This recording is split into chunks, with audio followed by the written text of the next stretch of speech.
Meus amigos do Revisão PGE, tudo certo?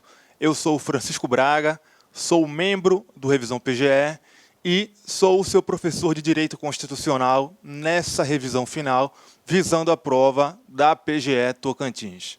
Então vamos lá. O tema de hoje é controle de constitucionalidade. Para iniciar a aula, é bom a gente partir do básico. Qual é o básico? É saber a natureza da norma inconstitucional. No Brasil, nós adotamos como regra a teoria da nulidade do ato inconstitucional. O que significa isso? Significa que o ato inconstitucional ele é um ato nulo, ou seja, ele é um ato imprestável para produzir efeitos jurídicos desde a sua origem. Tá? Então, o ato inconstitucional ele já nasce sem aptidão para gerar efeitos no ordenamento jurídico. Mas, como tudo no Brasil, que é sincrético, há uma mitigação da teoria da nulidade, que é a possibilidade de modulação de efeitos da decisão de inconstitucionalidade. Ela exige 2/3 dos membros do Supremo e está prevista no ordenamento jurídico para o controle concentrado. A previsão expressa é para o controle concentrado de constitucionalidade, mas o Supremo admite a aplicação da modulação de efeitos, por analogia também no controle difuso. Quais são os efeitos da decisão de inconstitucionalidade? Por motivos didáticos, eu resolvi abordar primeiro os efeitos da decisão no controle concentrado de constitucionalidade, na ADI. Então, vamos ver. A decisão cautelar ela produz efeitos erga omnes, ex nunc, ou seja, não retroativo, tá? Embora haja a possibilidade de atribuição de uma eficácia retroativa, ou seja, a possibilidade de modular os efeitos da decisão proferida em sede cautelar. Tá? E também produz efeito vinculante.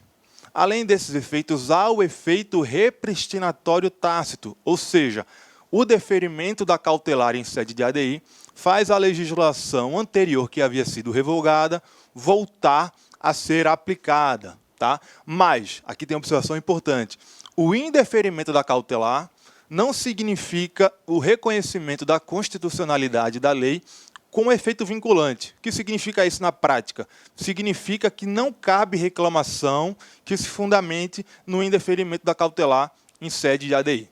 Tá bom? A decisão de mérito no controle concentrado gera efeitos vinculantes, erga omnes, e aqui a diferença, ex tunc, certo? Ela tem eficácia retroativa. Lembrando que há a possibilidade de modulação de efeitos, e assim retirando da decisão essa eficácia retroativa. É importante para a prova saber o que pode ser e o que não pode ser objeto de ADI. Né? Então, eu trouxe aqui uma lista de situações que já foram decididas pelo Supremo Tribunal Federal para a gente analisar. Primeiro, qual é o básico? A ADI pode ser proposta tendo como objeto lei ou ato normativo federal ou estadual. Tá? E qual é o entendimento do Supremo Tribunal Federal aqui? Se for uma lei objeto da ADI, não importa se ela é uma lei de caráter geral ou se é uma lei com meros efeitos concretos. Tá? Em ambas as hipóteses, a lei poderá ser impugnada por meio de ADI. Agora, se for um ato do poder público que não tenha a forma de lei, deve ser um ato normativo. A Constituição exige que seja um ato normativo, ou seja, um ato com normatividade. E o que é normatividade? Normatividade é generalidade, abstração e impessoalidade. Tá? Além disso, para poder ser objeto de ADI, é necessário que a derivação do ato impugnado seja direta da Constituição. No caso de lei, ela deriva sempre diretamente da Constituição. Tá? O seu fundamento de validade imediato é a Constituição. Agora, no caso de um ato do poder público que não tenha a forma de lei, ou seja, um ato normativo, é necessário, né, que ele derive também diretamente da Constituição. Então, por exemplo, se for um decreto regulamentar, não pode ser objeto de ADI.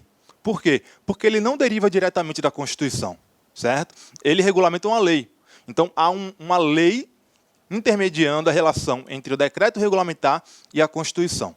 Logo, não é uma ofensa direta à Constituição, o que impede o decreto regulamentar de ser objeto de ADI. Por outro lado, o decreto autônomo, por derivar diretamente da Constituição, pode ser objeto de ADI. Tá bom, pessoal? Então, vamos lá. Já falei, lei federal ou estadual pode ser objeto de ADI. Ato normativo pode ser objeto de ADI, certo? Desde que derive diretamente da Constituição e seja realmente um ato normativo, ou seja, um ato geral e abstrato, impessoal, certo? Emendas constitucionais podem ser objeto de ADI, mesmo porque o poder de reforma, né, o poder derivado reformador, ele sofre limitações. Logo, ele pode ser objeto de controle. Súmulas não podem ser objeto de controle de constitucionalidade, tá? Por meio de ADI. Por quê? Porque a súmula, mesmo a súmula vinculante, possui um procedimento próprio de aprovação, de alteração e de cancelamento, né? Então, não há falar em controle de constitucionalidade da súmula. Medida provisória pode ser objeto de ADI, mesmo porque medida provisória é um ato com força de lei, né? Evidentemente, os seus requisitos de relevância e urgência, segundo o Supremo, apenas em caráter excepcional podem ser objeto de controle, certo? Mas, em regra, não podem. Só quando for uma situação gritante é que o Supremo admite controlar os requisitos de relevância e urgência, ok? Decreto regulamentar, já falei que não pode ser objeto de controle. Decreto autônomo pode ser objeto de controle. Tratados internacionais podem ser objeto de controle? Podem. E aqui, mais importante do que saber que tratado internacional pode ser objeto de controle é conhecer a tríplice hierarquia dos tratados internacionais no direito brasileiro atualmente. Por quê? Porque isso cai muito em prova, tá? A Carlos Chagas cobra muito a questão da tríplice hierarquia. E como é que funciona isso?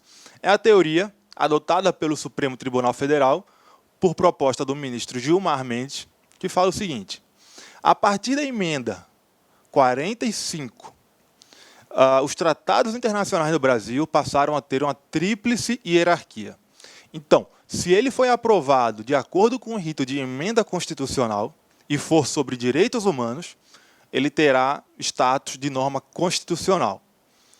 Se ele for um tratado sobre direitos humanos que não foi aprovado de acordo com o rito da emenda constitucional, seja anterior ou posterior à emenda 45, ele não terá status de norma constitucional, mas sim supralegal, status de uma norma supralegal que tem uma eficácia paralisante da norma infraconstitucional que lhe seja contrário. Tá? E se for um tratado internacional sobre qualquer outra matéria, tem um status infraconstitucional comum, tá? Equivalente a uma lei ordinária.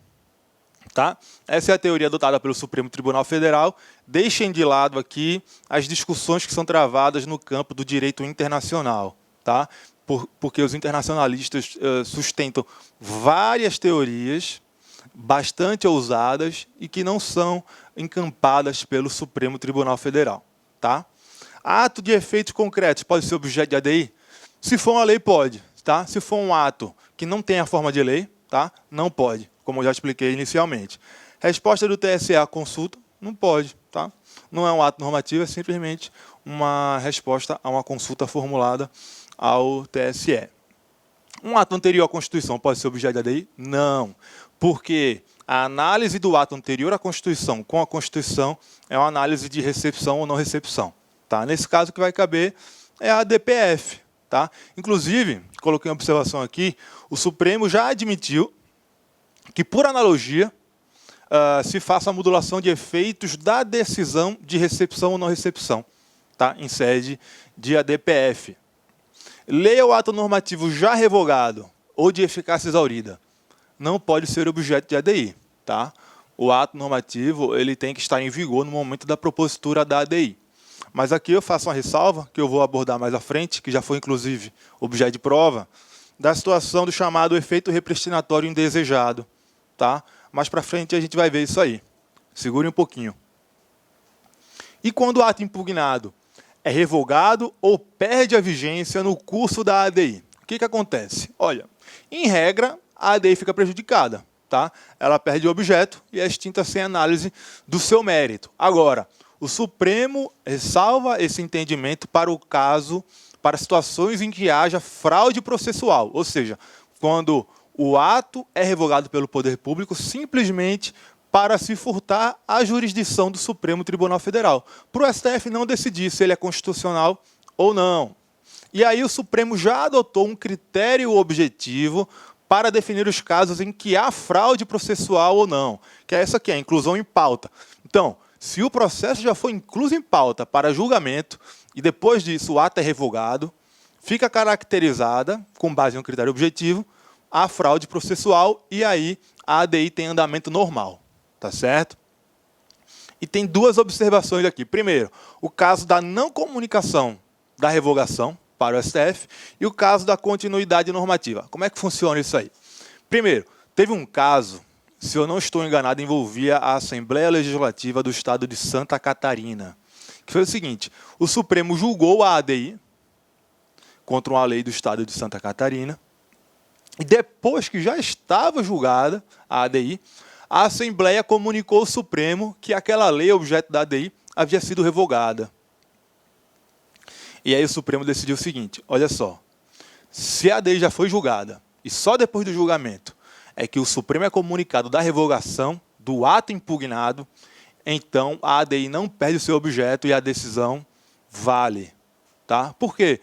Porque isso aí seria uma forma, se não fosse assim o entendimento do Supremo, qualquer interessado poderia manipular a jurisdição constitucional, de acordo com seus próprios interesses.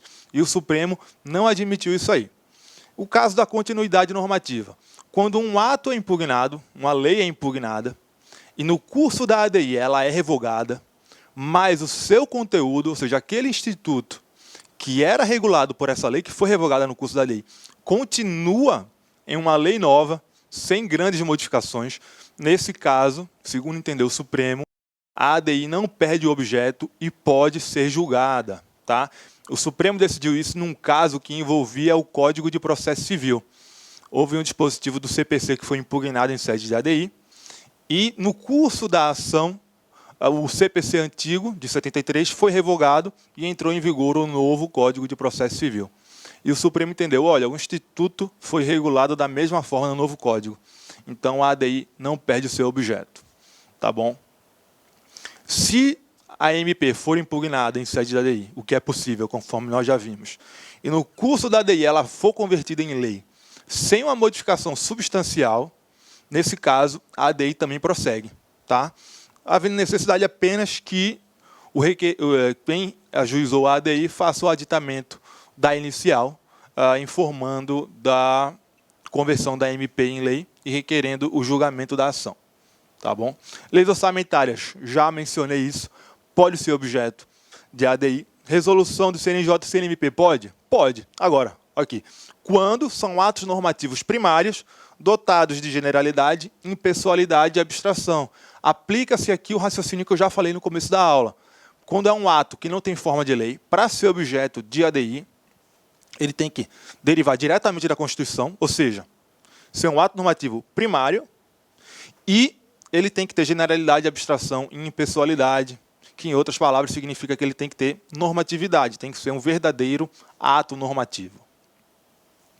Se ocorre a alteração do parâmetro de controle, ou seja, do texto constitucional, invocado como fundamento da ADI, no curso da ADI, o que acontece? Olha, o Supremo sempre teve o entendimento de que, nesse caso, a ADI perderia o seu objeto, mas ele mudou a sua jurisprudência e passou a entender que, nesse caso, a ação continua.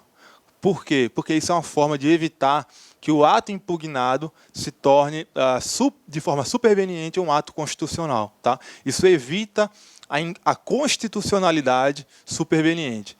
Então, da mesma forma que não se admite uma inconstitucionalidade superveniente, porque, no caso, haveria simplesmente uma não recepção ou revogação, também não se admite constitucionalidade superveniente. Tá bom, meus amigos? Decreto legislativo pode ser objeto de ADI? O STF já apreciou uma situação dessa e pode ser objeto, mas segue o mesmo raciocínio que eu já falei antes. Se é um ato que não tem forma de lei, para ser objeto de ADI, tem que ser um ato com normatividade, generalidade, abstração e impessoalidade. Então, por exemplo, se for um decreto legislativo que simplesmente, digamos, suspenda uma ação penal proposta em face de um parlamentar, nesse caso, esse decreto legislativo não pode ser objeto de ADI. Por quê? Porque é um decreto legislativo que regula uma situação concreta com um destinatário específico. Tá? Então, não tem normatividade. Agora, um decreto legislativo que, por exemplo, suspende uma regulamentação do chefe do executivo que exorbitou do poder regulamentar. Ou seja, o chefe do executivo editou um decreto regulamentar que foi além do que a lei permitia ser regulamentado. Nesse caso, o decreto regulamentar que suspende essa regulamentação exorbitante pode ser objeto de ADI. Por quê? Porque é um decreto regulamentar que tem normatividade, tem generalidade e tem abstração. E agora vamos aqui ao que eu falei da questão do efeito repristinatório indesejado. Meus amigos, imaginem a seguinte situação. Determinado estado da federação edita uma lei que tem alguma disposição que conflita com o texto da Constituição Federal. Essa lei, em momento posterior, é revogada e a lei nova também incide, né, é revogada por uma lei que passa a disciplinar a matéria. Mas essa nova lei também incide no mesmo vício de inconstitucionalidade da lei revogada. E aí, algum legitimado para a propositura da ADI perante o Supremo ajuiza uma ADI para impugnar essa lei. Quando o legitimado faz isso, ele precisa impugnar toda a cadeia normativa. Tá? Ou seja, ele vai impugnar a lei que está em vigor e também vai impugnar a lei que foi revogada pela lei que está em vigor. Tá? Por quê? Porque isso evita o chamado efeito repristinatório indesejado. Como assim? Ora, como nós vimos, a decisão de inconstitucionalidade ela tem um efeito repristinatório, que significa faz voltar a ser aplicada a legislação anterior, que estava em vigor e foi revogada pelo ato impugnado. E numa situação em que o efeito repristinatório é indesejado, como essa que eu acabei de descrever, o Supremo exige que o legitimado, ao ajuizar a ADI, faça a impugnação do ato em vigor e de todos os atos que foram revogados, tá? Limitando-se, evidentemente, a 5 de outubro de 88, que é a data que entrou em vigor a Constituição Federal, que está atualmente vigorando no país. Tá? Se for um ato que foi revogado, mas que seja anterior à CF de 88, ele não precisa ser impugnado para evitar o efeito repristinatório indesejado. Tá? Porque esse ato vai ser controlado simplesmente por uma análise de recepção ou não recepção. Tá? O que o STF fazia quando o legitimado ajuizava a ADI e não impugnava toda a cadeia normativa, todo o complexo normativo? Ele indeferia a inicial. Por quê? Porque em sede de controle concentrado vigora o princípio da congruência. Tá? Ou seja, o Supremo só pode declarar inconstitucional, pelo menos em regra, tirando situações de arrastamento, aquilo que foi impugnado na ADI. Tá? Embora a causa de pedir seja aberta. Então, se o Supremo se submete ao princípio da congruência, ele não poderia analisar aquela lei que foi revogada. E aí ele indeferia a inicial. Tá? Agora, o ministro Gilmar Mendes, ele, no seu voto na ADI 3660, ele propôs um novo entendimento esse que ainda não foi adotado de forma expressa pelo Supremo Tribunal Federal, que é o seguinte: olha, mesmo quando o legitimado ajuiza a ADI, a gente não vai mais extinguir o processo, não vai indeferir a inicial. O que a gente vai fazer é resolver a questão do efeito repristinatório indesejado a partir da técnica da modulação de efeitos da decisão de inconstitucionalidade. Então, se o legitimado não impugnou toda a cadeia normativa, a gente reconhece a inconstitucionalidade do ato que foi impugnado e modula os efeitos, de modo a evitar o efeito repristinatório indesejado. Tá? Então, saibam que o Supremo adota o entendimento de indeferia inicial quando não há impugnação de toda a cadeia normativa. Mas o ministro Gilmar Mendes fez a proposta dessa nova orientação. Então, vocês têm que tomar cuidado com a forma como esse tema apareça na prova, tá? Porque a questão pode querer justamente que você adote o entendimento do ministro Gilmar Mendes, tá? Fiquem espertos nessa questão aí. Inclusive, isso foi cobrado recentemente em prova da Fundação Carlos Chagas. Vamos dar uma olhadinha aqui. PGE Maranhão, 2016. Partido político com representação no Congresso Nacional propõe ADI perante o STF em face de lei estadual que dispõe sobre a prestação de serviços de saneamento básico e fornecimento de água no território do Estado, bem como em face da lei estadual por esta revogada, ou seja, impugnou toda a cadeia normativa, que dispunha sobre a mesma matéria, ambas publicadas sob a vigência da Constituição de 88. Então, todos os requisitos para impugnação da cadeia normativa completa estão atendidos. Requer ainda seja concedida a medida cautelar dotada de eficácia retroativa. Nessa hipótese, em tese, a ação é admissível em relação à lei vigente, mas não em relação à lei revogada? Não, já vimos que não. O partido político não está legitimado para a propositura da ação? Também não é a alternativa correta. A lei estadual deveria ser objeto de ação perante TJ e não perante o STF? Não, lei estadual pode ser impugnada perante o STF por meio de ADI. A gente acabou de ver isso. A ação é admissível, mas a cautelar, se concedida, produzirá efeitos ex nunc e não atingirá a legislação pretérita. Também vimos que não é isso que acontece. E a resposta, gabarito da banca, justamente essa aqui. A ação é admissível e a cautelar poderá ser concedida nos termos requeridos, inclusive para atingir a legislação revogada, desde que haja manifestação expressa do tribunal na decisão que a conceder.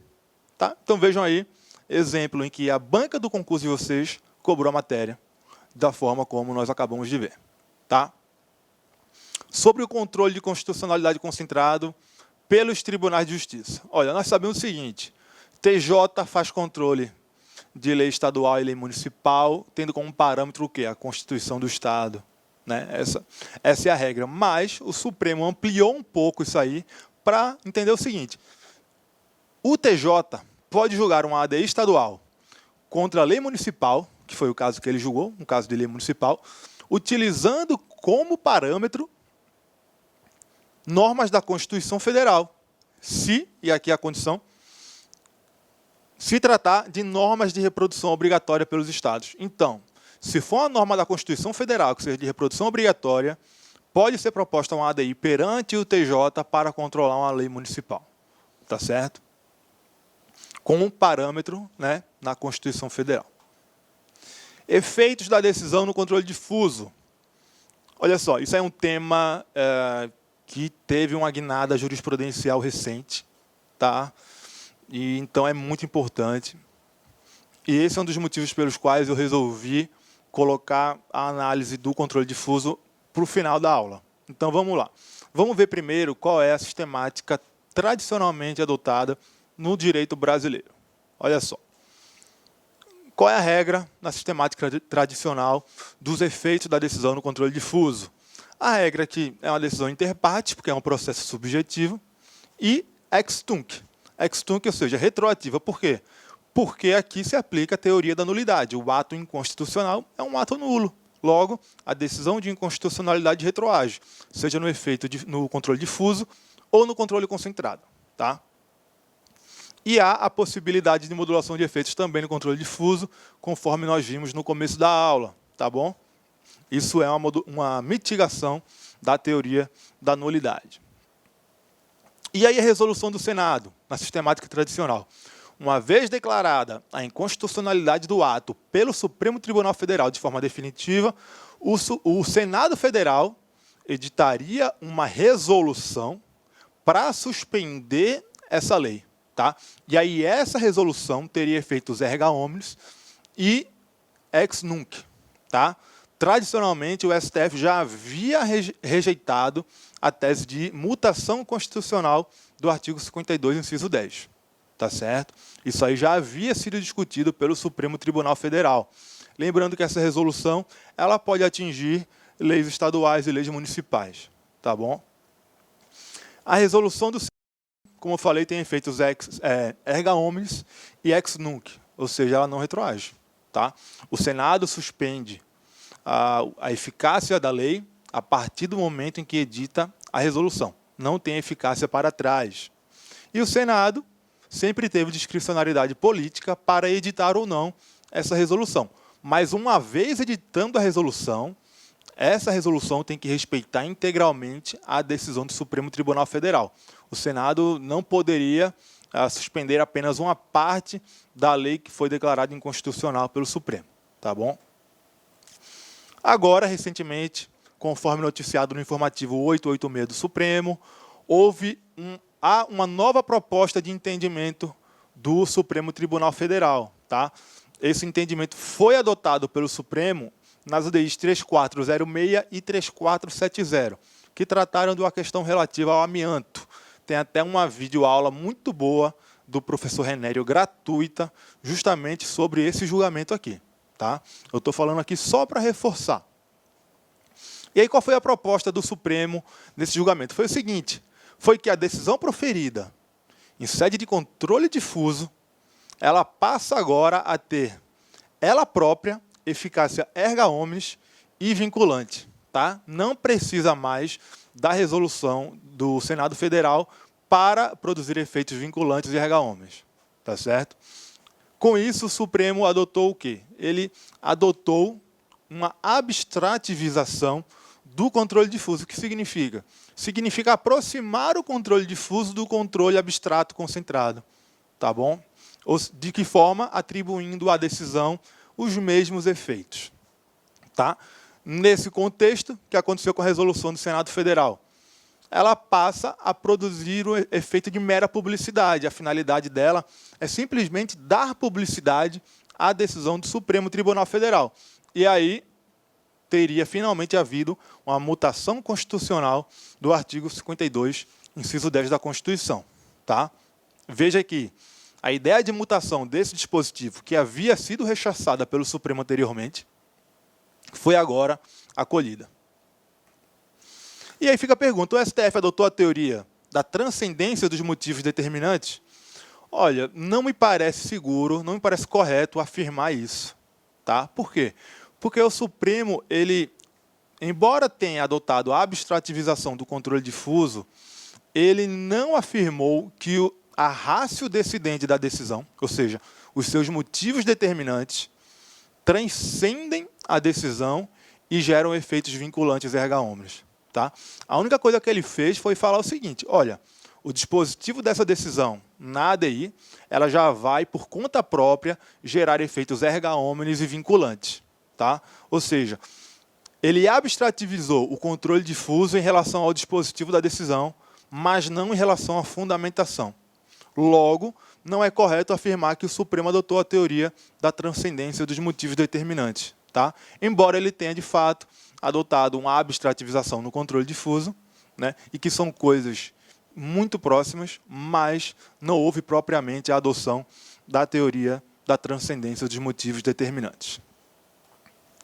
Súmula vinculante, uma questão importante que já caiu em prova da Carlos Chagas. Isso aqui caiu numa prova discursiva da Carlos Chagas, mas pode muito bem aparecer numa prova objetiva, tá?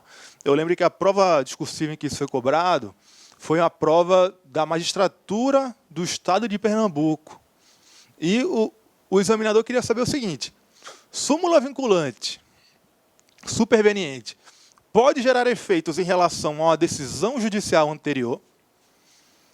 Essa pergunta ela remete a um caso que ficou muito conhecido, que foi esse caso da reclamação 4335 do Acre. Como é que foi isso aí? Vejam só, o Supremo havia decidido em sede de habeas corpus, portanto estava fazendo um controle difuso de constitucionalidade, que a vedação prevista em lei de progressão de regime prisional para crimes hediondos era inconstitucional porque violaria a individualização da pena, tá? Isso foi o que o Supremo decidiu em sede de habeas corpus. Um juiz lá no estado do Acre estava analisando um caso de crime hediondo e ele aplicou a lei. Ele falou, olha, o Supremo decidiu que a lei é inconstitucional em sede de controle difuso. Logo, não me vincula.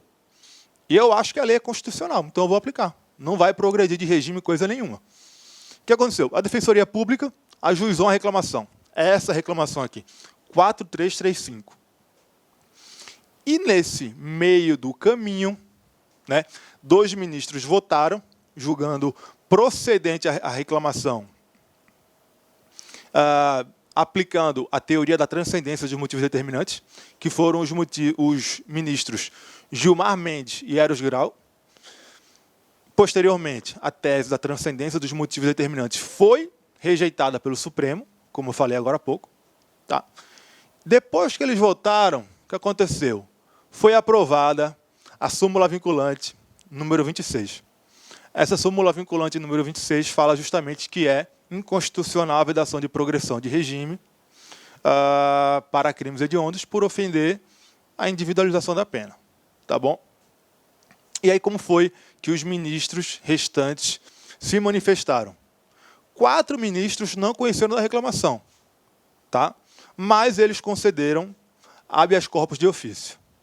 Por outro lado, outros 4 ministros julgaram procedente a reclamação com base no quê? Na superveniente súmula vinculante 26. Por quê? Porque o Código de Processo Civil ele fala que, havendo um fato superveniente que afete o julgamento da causa, o julgador deve considerá-lo para decidir. Tá certo? Isso estava previsto no Código anterior e também está previsto da mesma forma no novo Código. Tá? Sem falar nisso, a própria lei que regula súmula vinculante fala que ela tem aplicação imediata. Então, foi editada a súmula vinculante, está em curso um julgamento de reclamação, pode aplicar, porque a súmula vinculante tem aplicação imediata.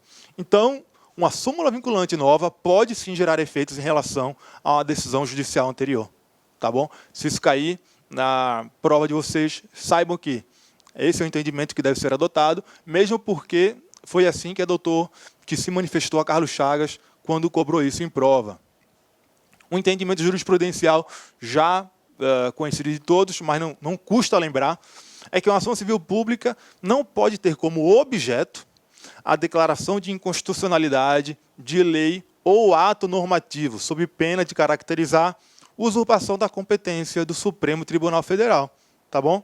É possível, porém, a declaração de inconstitucionalidade de modo incidental. Claro, como em todo processo judicial, é possível que haja o reconhecimento de inconstitucionalidade como fundamento de decidir, né, como de forma incidental. Mas, na ACP, não pode a declaração de inconstitucionalidade constituir o pedido da ação. Tá? Não pode ser o objeto da ação, porque isso representaria uma usurpação da competência do STF. Em relação à cláusula de reserva de plenário. Olha só, todo mundo sabe o que é isso, né? No controle difuso, em sede de tribunais, a inconstitucionalidade só pode ser declarada pelo pleno ou pelo órgão especial. Isso é a cláusula de reserva de plenário. Vocês conhecem a súmula vinculante, que fala que quando o tribunal afasta a aplicação da lei, sem expressamente dizer, não, eu não estou aplicando porque ela é inconstitucional, mas afasta, isso é o mesmo que reconhecer a inconstitucionalidade e tem que observar a cláusula de reserva de plenário. Tá? Isso é a súmula vinculante 10. Mas há outros entendimentos do STF, de sua jurisprudência, que são importantes sobre o tema e que tem muita chance de aparecer na prova. Tá? Vamos ver. Primeiro, o Supremo já decidiu o seguinte, que quando o tribunal ele não declara a inconstitucionalidade da lei, mas ele restringe a aplicação dessa lei a determinados casos e aplica para outras situações, nesse caso não se tem aí uma declaração de inconstitucionalidade realmente, porque ele não está simplesmente afastando a aplicação da lei, o que seria caso da incidência da súmula vinculante número 10. Tá? Nesse caso ele fala, olha, ele está interpretando a lei e falando, olha, a lei se aplica para essa situação e não se aplica para outra situação. Nesse caso, como isso não representa o reconhecimento da inconstitucionalidade, não se aplica a cláusula de reserva de plenário. Outra situação, se for uma legislação pré-constitucional, o seu debate de compatibilidade com a Constituição também não exige a cláusula de reserva de plenário, tá bom? Por quê? Porque isso aí é uma mera discussão de recepção ou não. Não é uma discussão de constitucionalidade ou inconstitucionalidade da lei. Logo, não se aplica a cláusula de reserva de plenário. Por quê? Porque essa cláusula se aplica para reconhecer a inconstitucionalidade da lei. Tem mais. Se for um ato do poder público que não tenha forma de lei, para se aplicar a ele o reconhecimento de sua inconstitucionalidade, a cláusula de reserva de plenário, é necessário que seja um ato normativo, ou seja, um ato que tenha generalidade e abstração, porque a Constituição fala que se aplica a cláusula de reserva de plenário para declarar a inconstitucionalidade de lei ou de ato normativo. Então, se for um ato que não tenha forma de lei, ele tem que ter normatividade. Pessoal, essa foi a nossa primeira aula. Espero que tenham gostado. Tem muito mais tema aí para a gente analisar, tá bom? Até a próxima.